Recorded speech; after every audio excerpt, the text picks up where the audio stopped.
a scholar who has taught and lectured at universities around the world and whose writings have been translated into several languages.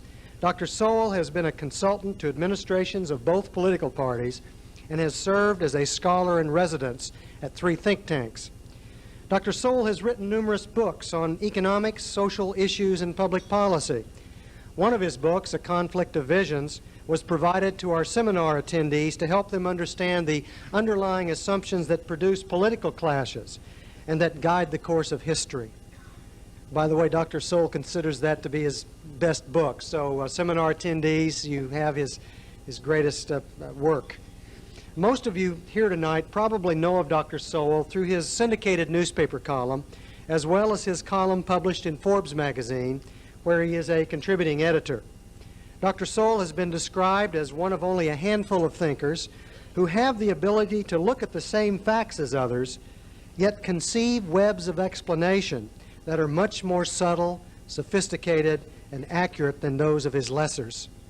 In describing Dr. Sowell's 1980 book, Knowledge and Decisions, Milton Friedman said it this way, quote, "This is a brilliant book. The ideas are original and penetrating, the examples ingenious and apt, the exposition lucid and absorbing. Professor Sowell illuminates how every society operates.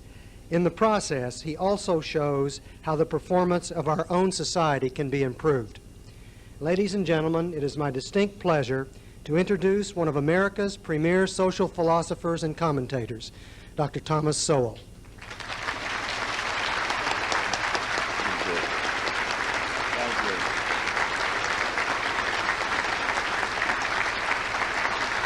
Thank you very much.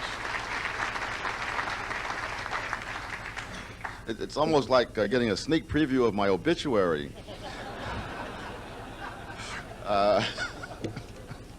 When I was younger, I used to be embarrassed by generous introductions, but then I realized what the critics were saying, and I realized it all evens out in the long run. I'd like to talk about economic decision-making as distinguished from political decision-making. And I'd like to start off with a definition of an economy. An economy is not just a system for producing goods and services and distributing them, because the Garden of Eden was not an economy, since there was no scarcity.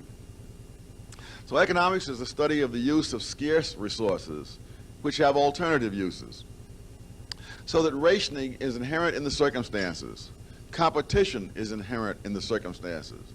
There are people, particularly among intellectuals, who think that competition is one of those things we can choose to have or not have, when in fact the only choice we have is how shall the competition be carried out. The rationing is inherent whether it's under capitalism, socialism, feudalism, or any other kind of method. So scarcity is the first lesson of economics. Now, the first lesson of politics is to forget the first lesson of economics.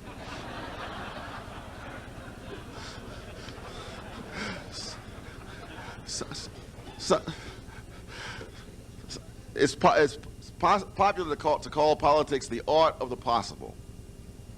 I call it the art of the plausible, because what you're advocating doesn't have to be possible. The Clinton health care program, for example, is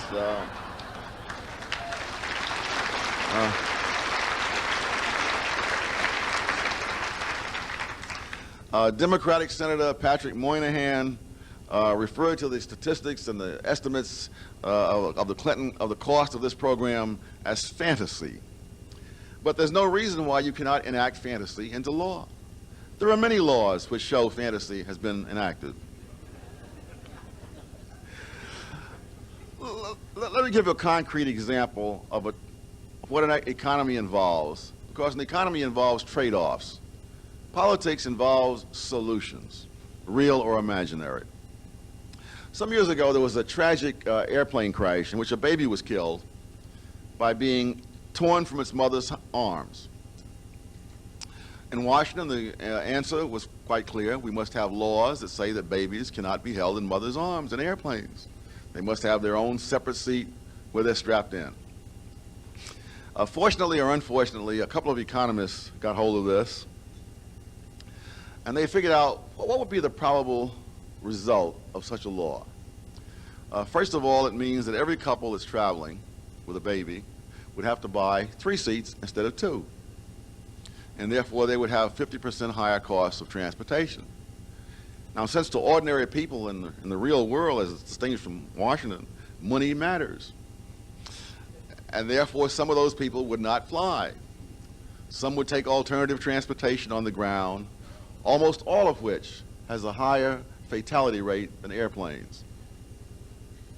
And so they estimated that in the course of a decade, you would save 1 baby's life, and you would lose the lives of 60 other people, as well as $72 million. So the whole perspective of trade-offs is typically lacking in political decision-making.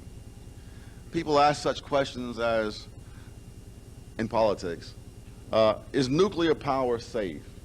And the answer is no, because if nuclear power were safe, it would be the only safe thing on the face of the earth. The only question is, compared to what? Compared to hydroelectric dams? Compared to doing without electricity? There's a story which I hope is apocryphal of an economist who was on the street, met a friend who said, "How are you? How's your wife?" To which the economist replied, "Compared to what?"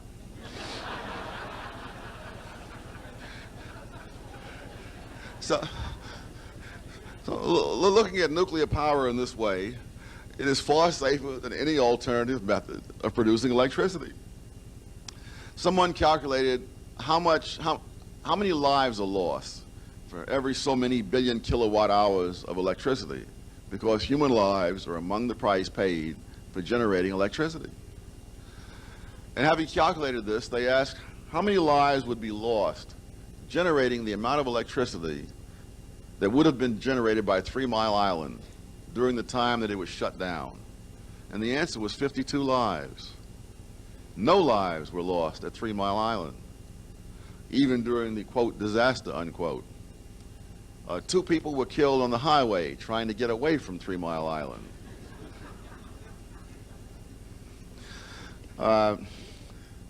Someone has calculated the risk to your life of various kinds of activities.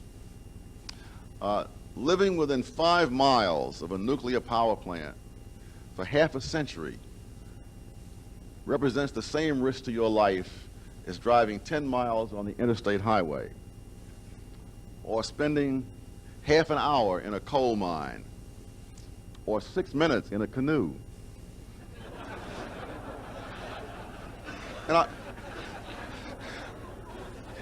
And I think of all the environmentalists in their canoes worrying about nuclear power plants.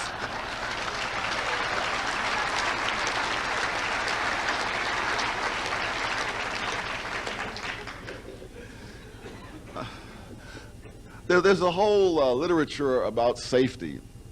I think the crucial book was Unsafe at Any Speed by Ralph Nader about the Corvair.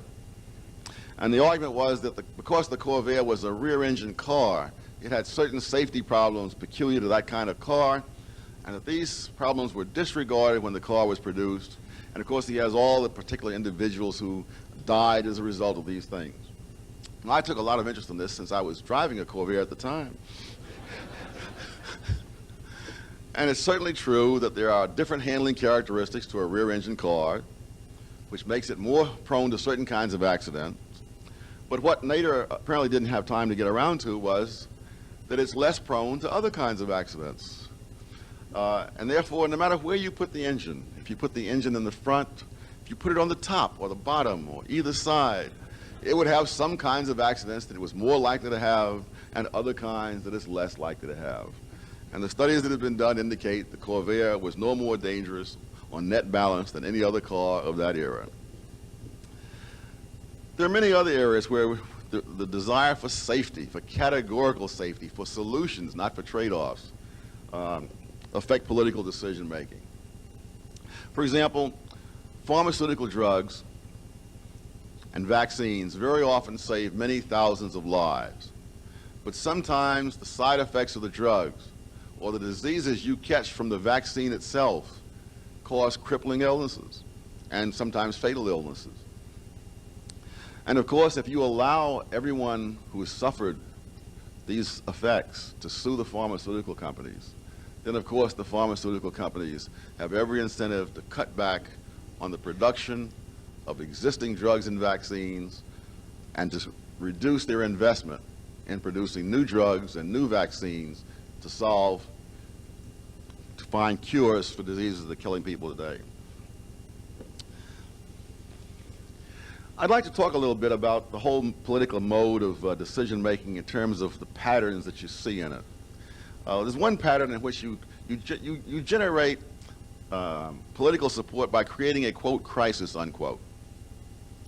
Now, since all human situations have some negative features to them, nothing is easier than to find something to complain of and to call it a crisis.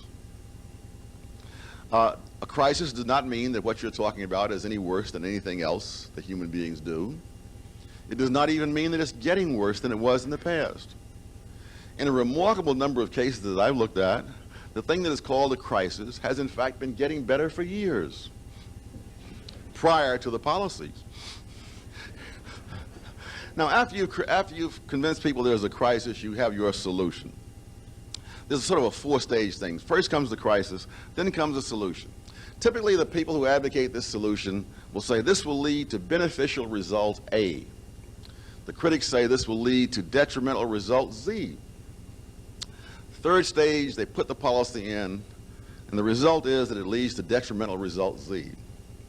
The interesting part is the fourth step, where the people who attribute this detrimental result to the policy are accused of being simplistic for ignoring the complexities of the many factors involved. Moreover, the only cure for this new bad situation is more of the same policy. Let me give a couple of examples. First, the war on poverty. Now, the purpose of the war on poverty was not to prove that if you took money from here and put it there would be more money there than there was before. The purpose of the war on poverty was to end dependency on government handouts. That is, you would have an increase in spending and investment, as they say, in these programs, which will then pay off down the road as all the problems that have been forestalled by this wonderful program now begin to subside. You can quote either from Lyndon Johnson or Bill Clinton, depending on who you prefer to quote. Large literature from both sources. And so, and retraining is one of the great magic words in both administrations. You will retrain people, including people who were never trained in the first place, in order to reduce long-term dependency.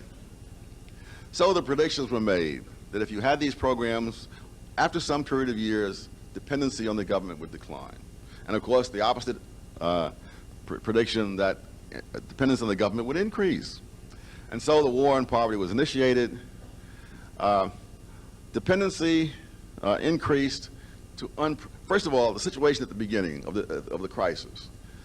Poverty had been declining in the United States for at least a decade. Dependency on the government to stay out of poverty had been declining for at least a decade prior to the war on poverty. Dependency on government began to increase almost immediately. As of today, there are more people in poverty than there were in 1964, despite literally trillions of dollars spent. And the only cure is more of the same. Example 2, sex education. Now, the goal of sex education was to prevent teenage pregnancy and venereal disease. And this was, of course, a crisis. Now, for those of us who tend towards skepticism, if we look back at the actual data, we find that teenage pregnancy was declining for more than a decade prior to the introduction of sex education into the public school systems.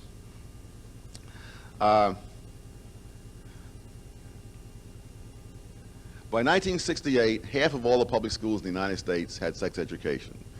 During the 1970s, the other half kicked in. Teenage pregnancy during the decade of the 1970s rose by approximately 50%. Teenage gonorrhea tripled between 1956 and 1978, and both those trends are still continuing. And the fourth stage, the cure for all of this, sex education. And now we come to a current example, the healthcare situation, or the healthcare crisis, I'm sorry. Now, how do we know that there's a healthcare crisis in the United States? Because the president has told us again and again. The president's wife has told us. The media have told us. What more could you want? Now, one of the statistics they throw around is that the United States spends 14% of the GNP on health care. No reason is given why a higher or lower number would be better.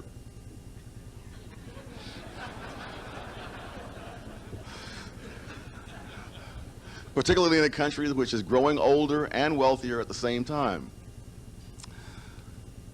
Germany and Japan are held up as models because there they only spend 9%. I'll get back to Germany and Japan a little later. One of the confusions is the confusion between health insurance and medical care.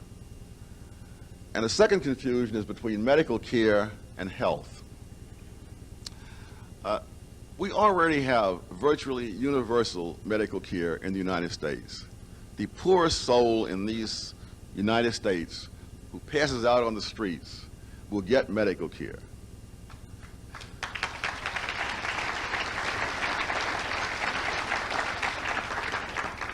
He may or may not pay the hospital, but he will get medical care. The other thing is confusing medical care with health. There are tremendous differences in longevity within the United States. Mormons in the United States have a life expectancy a decade longer than the average white American. Is this because the Mormons have extraordinary medical care? Or could it have something to do with the fact that they don't drink, they don't take drugs, and they don't go around shooting each other?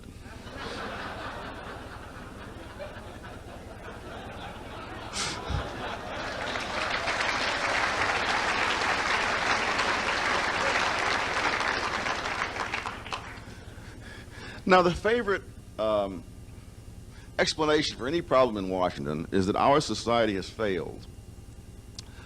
And so prenatal care is held up as one of the ways of reducing our infant mortality. One of the faster ways of reducing our infant mortality would be to collect the statistics the way they do in the countries we're compared to. Which is to say that when a very underweight baby is born in the United States, all kinds of medical treatment are given to that baby. And when the baby dies in spite of that treatment, that baby becomes part of our infant mortality statistics. In many other countries, no such effort is made to save that baby. And when that baby dies, that is counted as a stillbirth, not as infant mortality. So it's much faster to reduce infant mortality that way, to make ourselves comparable to the people we're being compared with. A couple of years ago, there was a study which showed that prenatal care was not as common among blacks as among whites, and that there was a higher infant mortality rate among blacks. The immediate conclusion was, clearly, it was one thing was the cause of the other. Again, being sort of battle-hardened about these things, I sent away for the study. And on the very same page where the statistics showed that blacks had higher infant mortality rates and lower prenatal care, it showed that Mexican Americans have even less prenatal care than blacks and lower infant mortality rates than whites. And if one were to thumb a few pages on, one would discover that Americans of Chinese, Japanese, and Filipino ancestry likewise had lower infant mortality rates than whites and less prenatal care. The conclusion I would draw is that there is no connection between prenatal care and infant mortality. But of course, that's not a politically popular conclusion. There'll be a lot of bureaucrats out of work if we start thinking that way. Getting back to Germany and Japan. In Germany and Japan, people have more doctor's visits for the same disease and shorter visits each time. So one of the ways in which you can bring healthcare costs under control is to have someone go to the doctor 10 times for for half as long instead of 5 times for twice as long. That way your statistics will show that you have brought health care costs under control. Now, if you're an elderly person who has to stand out on the street in the winter waiting for a bus 10 times instead of 5 times, you may not fully appreciate the good that's being done for you.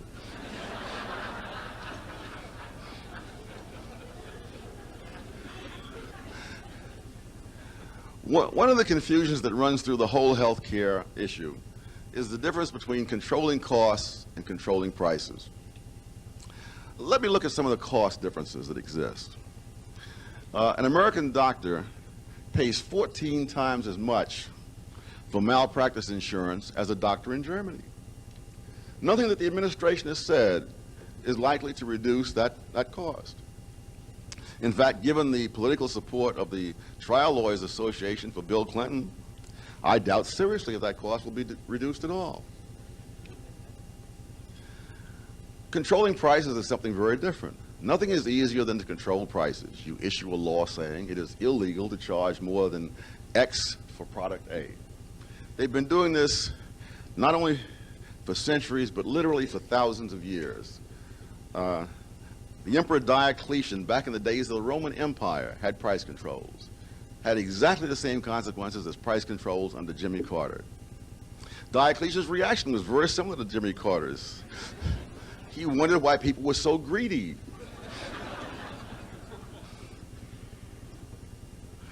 Now, one of the reasons the United States has higher costs is that we have better health care. It was fascinating to watch the president say that we have the best health care in the world. Yes, the best does cost more. You can always pay less and get less. But only by going through the government are you likely to pay more and get less.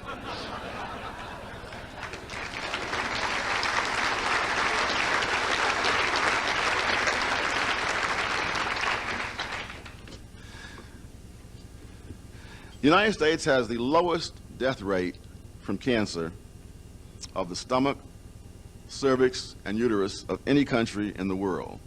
It has the second lowest death rate for breast cancer and from heart attacks.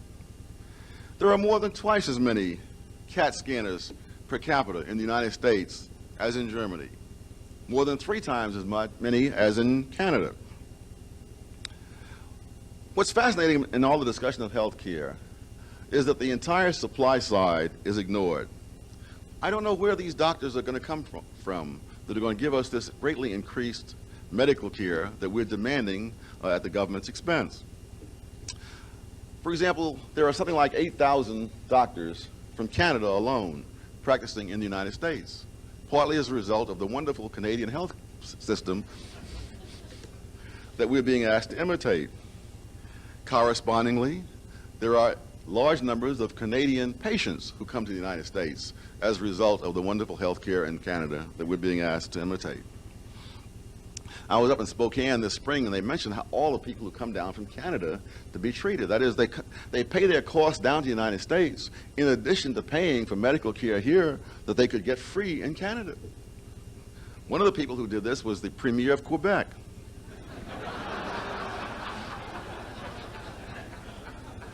I told them in Spokane, just wait a while. After a while, we'll have our health care system, and Americans will be going up to Canada. Over a period of about a dozen years, something like 15,000 doctors came here from India alone. So we have a very large medical contingent in this country from around the world coming here to enjoy the free conditions of the American medical system. Of course, if we make our system just like theirs, many of them will probably decide to go home. What's really lacking in so many areas is a lack of knowledge of the role of prices. There's a notion that prices are just things that people set up arbitrarily on their own. I call it volitional pricing. You decide that you want to charge this. Some prices are high because people are greedy, and other prices are low, presumably because they're not so greedy. When I was teaching at UCLA, I used to tell the people, if that's true, then it must be that proximity to the ocean increases greed, because all the housing prices near the ocean are far higher than they are inland. as you go east into the smog, why the prices go down. And it seemed to me that proves that smog is an antidote to greed.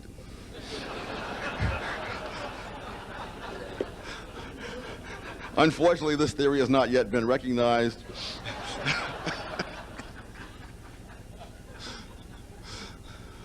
There is no sense that prices are conveying some underlying reality. In fact, I have a book coming out this fall which is called Is Reality Optional?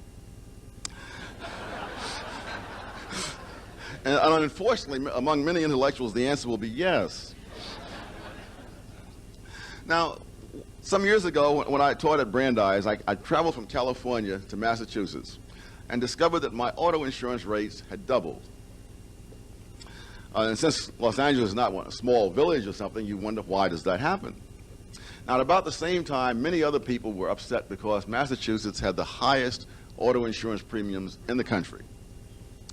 The political answer was not to say, why are these premiums so high? What fact are they conveying? But it was to control the premiums. In fact, they launched an investigation of the insurance industry, the net result of which was they discovered that insurance companies were losing money in Massachusetts, charging the highest auto insurance premiums in the country. Now, anyone who's ever seen Massachusetts drivers will know that there's no mystery as to why those premiums are so high. The only place where you can regularly see drivers changing lanes in the tunnel during the rush hour is in the Callahan Tunnel in Boston. When I taught at Brandeis, I can recall driving to work on the right-hand side of the street and being surprised to see a tractor-trailer pass me on the right on the shoulder of the road. The only place where I've seen emergency vehicles with their sirens on, having to jam on the brakes because someone did a left turn in front of them, is in Massachusetts. But of course, people didn't want to hear what the prices were telling them, and so the answer was to control the prices themselves. There have been many other areas in which there have been price controls. They have a standard, really stereotypical pattern. One is that you reduce the supply of whatever is being controlled. Not surprising, since people do less when they're paid less. The other is that you reduce the quality of what's being controlled, because higher quality is costlier than lower quality. And when you force the prices down, people then reduce the quality of what they're producing. One of the classic examples is housing. Wherever rent control has been put in, there is a shortage of apartments. In many places, there's a provision in the law that says this is only a temporary measure until the housing shortage is over. And sometimes they define that in terms of some percentage of vacancy and so on. And what they don't understand is that as long as that law is on the books, there will always be a shortage, and there will never be a time to take the law off the books. In Paris, they put a law like this on the books as an emergency measure during World War I. It was still in force when World War II broke out. In Sweden, they put one in the early days of World War II. Decades later, it was still there.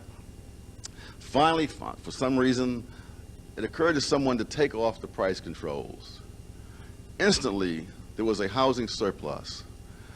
The housing projects put up by the Swedish government suddenly began to have high vacancy rates, and in fact had to be bailed out because they couldn't fill them. I thought about rent control a few years ago when I visited West Berlin. It was still a difference in those days. And I could see this marvelous new modern city. And I came back and visited some of my relatives in the Bronx. And as I drove into the Bronx and I saw all these hulks of abandoned and boarded up buildings, I thought, suppose someone from Mars had come down here and you said to him, which of these two cities was bombed during World War II? He would pick the Bronx, because Berlin had recovered from the bombing, but the Bronx had not recovered from rent control. One of the other problems of politics is that there must always be problems and solutions. It was once said of a liberal politician, he has more solutions than there are problems.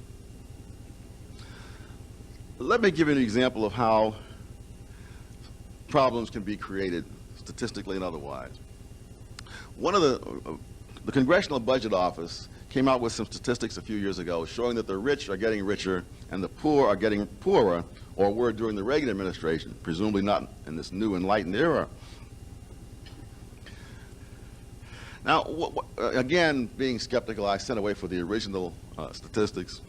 It really produces absolute cynicism when you read enough of these government reports. One of the ways that the poor were getting poorer was that they left out of these statistics more than $150 billion in government transfers. Those weren't counted. And as for the rich, they counted as capital gains things that most people would not think of as capital gains. For example, if you invest $10,000 and you hold the investment while the price level doubles, and then you cash it in. Now, if you get less than $20,000, you have lost money in real terms. Not as far as the government's concerned. Let's suppose you get $15,000 back with the price level doubled. As far as the Congressional Budget Office is concerned, you've made $5,000 in capital gains. And if you want to correct for inflation, you divide the $5,000 by 2, and so you've made $2,500 in capital gains. So you can be one of the rich who's getting richer all the while you're heading toward bankruptcy court. And this produced what I think is one of the fundamental principles of statistics, which is that A always exceeds B if you leave out enough of A and exaggerate B. One of the reasons that the people in the upper income bracket receive such a high percentage of the total national income is that there are more people.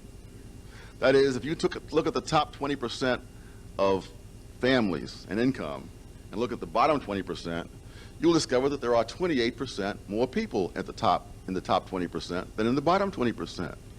And since it is people who earn money, this is one of the reasons the others are in the top brackets. There have been a number of studies done. Well, there's a more fundamental problem with the data than this. Years ago, someone told about a man in New York who had heard that someone was hit by a car in Manhattan once every 20 minutes. And his response was, he must get awfully tired of that.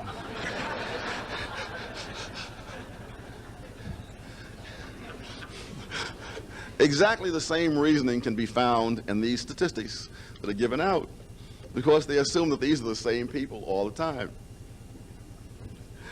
There have been several studies done, and fortunately they've been done by people who are left-wing intellectuals at the University of Michigan and conservative Republicans in Washington, and they all give the same answer, which is that in the course of less than a decade, most Americans move out of whatever income bracket they're in.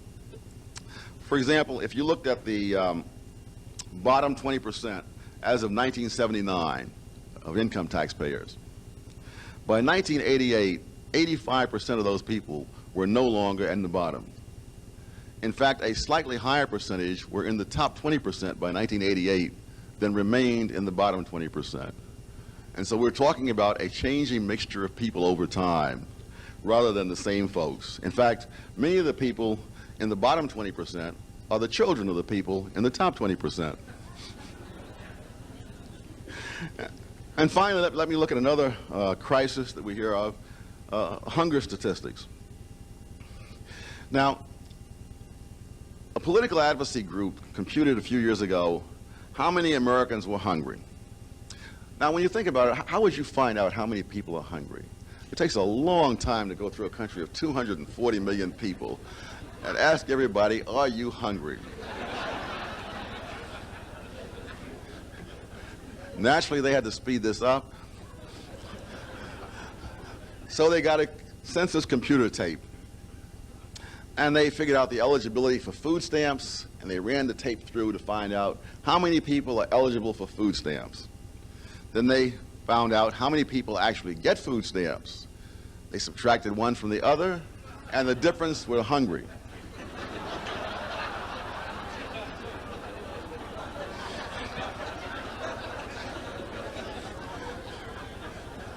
Using this method, someone decided to find out what was the hungriest county in the United States. It turned out to be a farming and ranching community where the employees and the employers ate what they grew. Now, because the employees were being paid partly in room and board, their cash payments were lower than they would have been otherwise. And so in the county, there were a certain number of people who were below the level where they were eligible for food, even though they were eating their own steaks and vegetables. And I think there was only one person in the entire county who actually was on food stamps. All the others were hungry.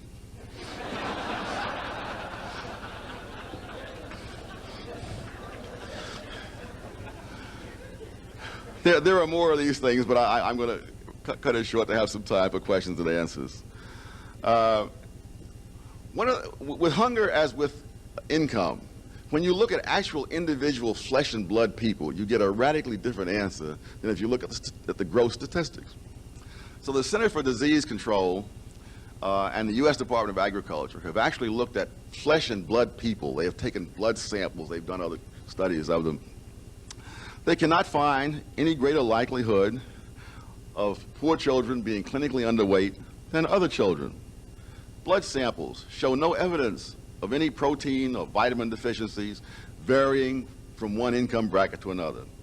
The only difference they can find is that low-income women have a slightly greater tendency to be obese, presumably from hunger.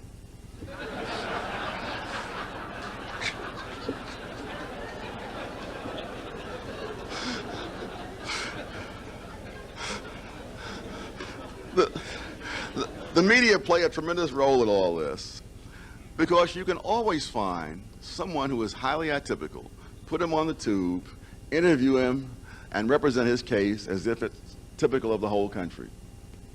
And there's a great deal of that going on. There are not only ideological reasons for doing this, there are financial reasons.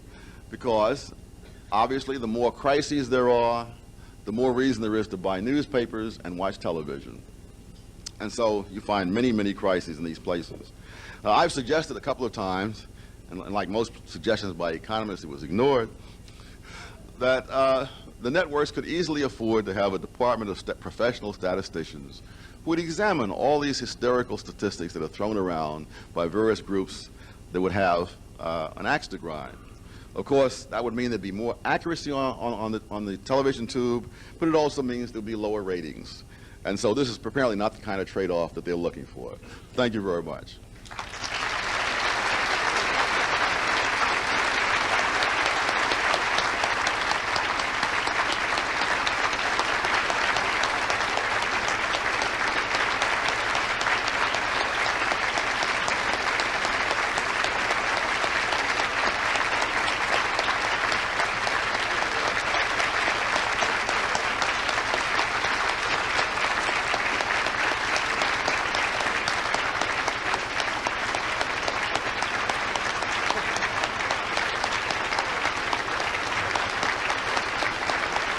Thank you very much. Appreciate it.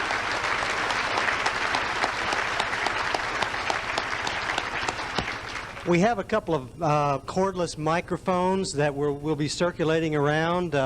If any of you would like to ask Dr. Sowell a question, please raise your hand and we'll try to get a mic to you. Please speak into the mic so we can all hear. I'd be interested in your opinion of Rush Limbaugh. I'm a Rush Limbaugh fan.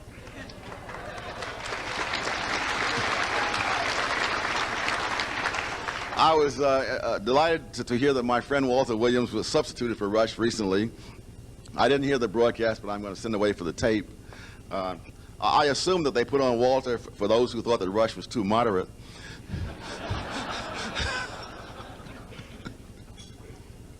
No, it's incredible, the demonization of this man in the media.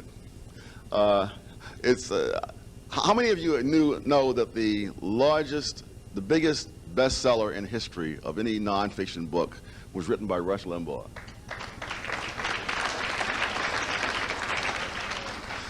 This book was on the New York Times bestseller list for dozens of weeks before the New York Times ever reviewed it.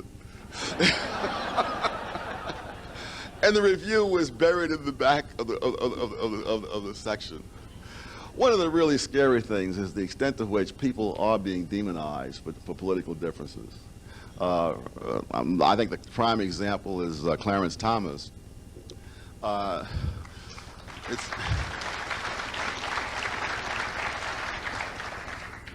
It's simply not enough for people to say they disagree with his political opinions or with his judicial philosophy. They must picture this man as a demon. Now, I've known Clarence Thomas since 1979, one of the hardest people in the world to demonize. I get worked up when I even think about it. I hope everyone has read David Brock's book called The Real Anita Hill. The gist of it is that before this book was written, it was her word against his. But after this book was written, it's her word against a whole army of people who contradict what she said on subject after subject after subject.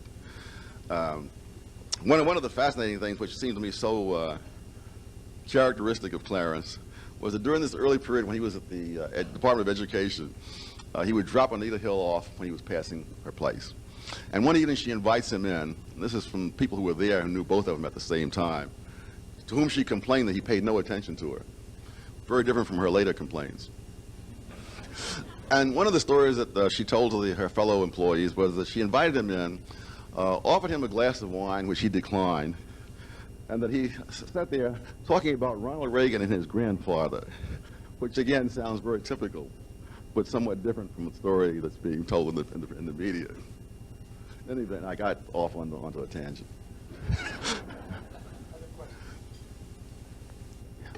First of all, congratulations on your book, Exposing the American Education System. My question is education related.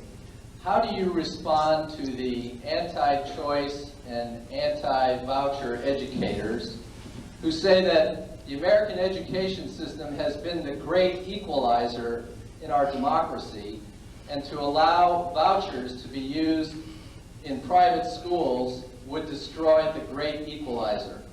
It's fascinating because what they're saying is that if everyone has an opportunity to go to private schools, that's unequal. But if only those with their own money have that right, then it's equal. It's fascinating reasoning.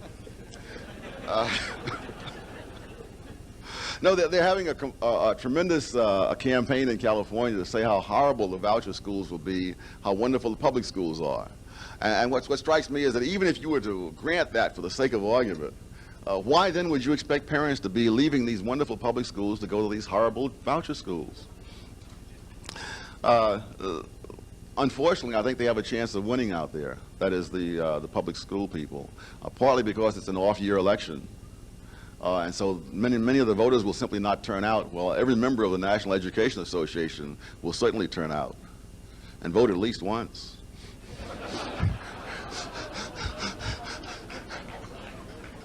Dr. Sowell,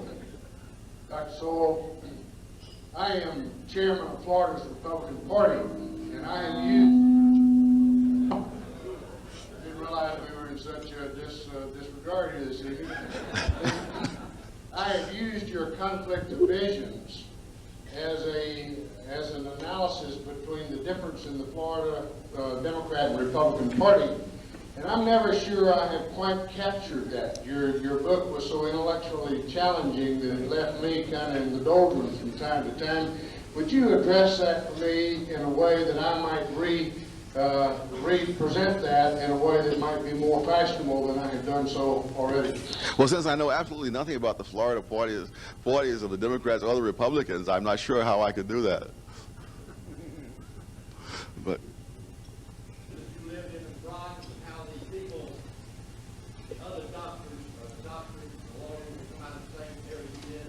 well, yeah. One of the things that happens is people, some gatherings, they introduce me and say how I came out of Harlem and went on to professional career as if that was something extraordinary. And a few years ago, a black lawyer in Harlem wrote to me, from Harlem, I don't think he was in Harlem anymore, saying that he grew up in Harlem and gave the address. It was about 2 blocks from where I grew up, saying, you know, really, that was not that unusual in that era. And he proceeded to list I think it was something like a priest, 2 lawyers, a college president, etc., who all came out of this one building, this one tenement that he lived in. And as I thought back over it, I realized that was really not that unusual in that era. That I lived within about a 5-block radius of 145th Street and St. Nicholas Avenue in Harlem. And within that radius, I can remember a kid whom I played with who went on to become the dean of one of the colleges, is recently retired. Another, half a block away, who recently retired as a psychiatrist. I'm the only one who's still working from this cohort.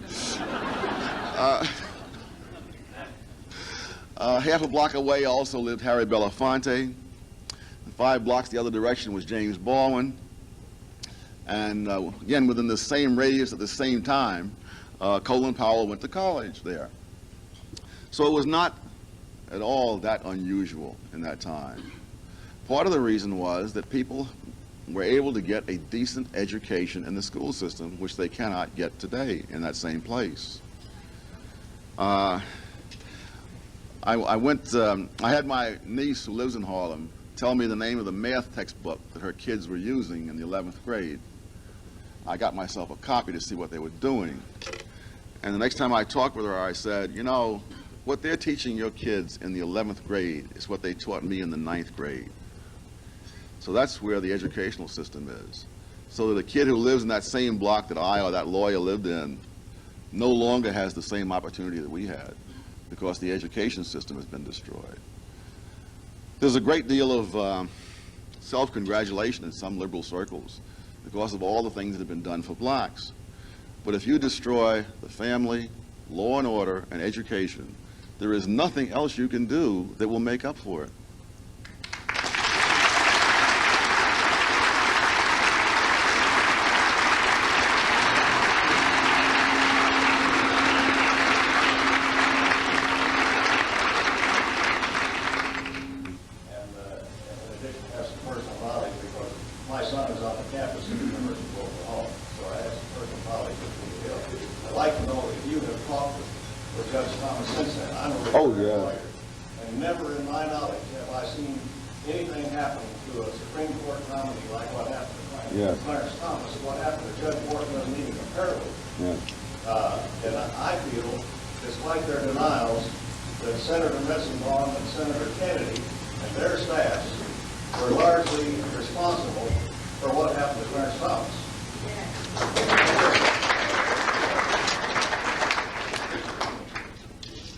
I'd be very interested in talking with you sometime. Just drop me a line for Hoover Institution.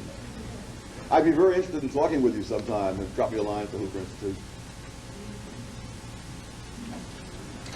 I must say, he sounded like his old self after he gave that speech to the Senate, denouncing him at the end. I talked with Clarence Thomas the morning after he gave that speech on television denouncing the senators, and he sounded wonderful. He was himself for the first time in a very long while, having gotten all that off his chest. Did you go through the stage of experience that many bright young men go through, beginning as a young college student, as a liberal in your economics, an interventionist, a socialist, and move toward the free market? Or were you born understanding the free market? No, I don't do things by half. I was a Marxist. There's no point messing around. And many people have told me that they think I must have changed when I went to the University of Chicago and studied under Milton Friedman. It was not true. After I spent a year at Chicago, I'd taken Milton Friedman's course and even more miraculously passed it. My views were unchanged. What changed me was getting a summer job in the government and seeing how the government actually operates.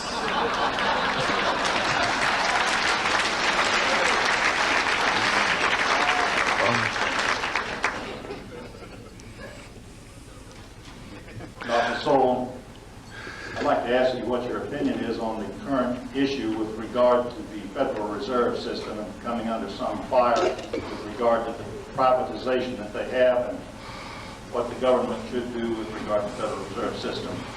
I haven't followed that controversy. In general, I tend to wonder what purpose it serves. The Federal Reserve System, like so many things, was an outgrowth of a, quote, crisis, unquote. There had been some banking problems and some contraction of the money supply. And so the Federal Reserve System was imposed to stop that. Now, it so happens that the largest contraction of the money supply ever in the entire history of the United States occurred after the Federal Reserve System was put into place. From 1929 to 1932. There had never been anything that bad before. So I'm not at all sure why we have a Federal Reserve System, except that we've had one, and that there are 4 people who don't want us to get rid of it, because it would mean their jobs.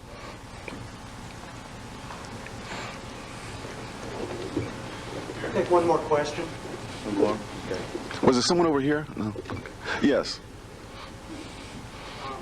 I just have a question about sexual harassment, and it relates to a seminar I had at work, where I was told, because of the development in sexual harassment laws, that if I were to see a single man who worked for my company out of work who was dating a single woman, and I knew that it was completely consensual, I would have to report that to the human resources representative.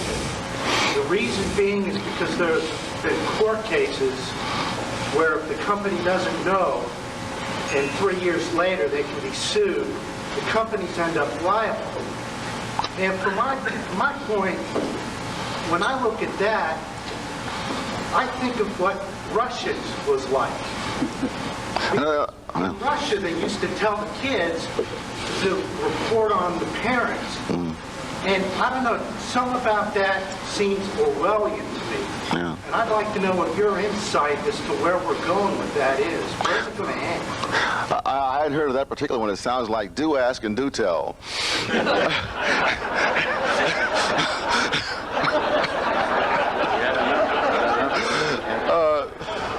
I think I'll stop on that note.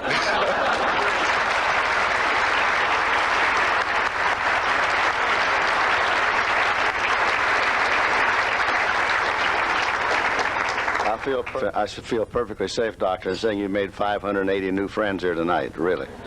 We do thank you for bringing your insights to us tonight.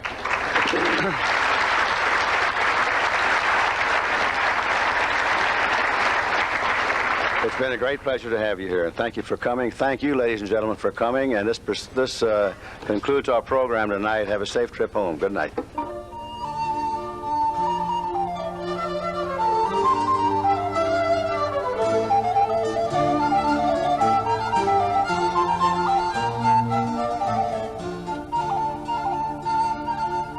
The Institution for World Capitalism is an independent, nonprofit organization on the campus of Jacksonville University in Florida. The institution was founded to advance the principles of democratic capitalism in America and around the world. We do this through a program of education and public affairs, including presentations such as the one you have just seen.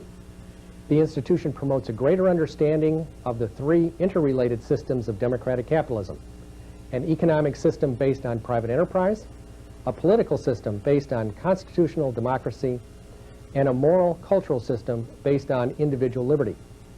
We encourage you to help us spread the message of democratic capitalism, a message that freedom and capitalism remain the best way for the world and for our own nation to build a better future.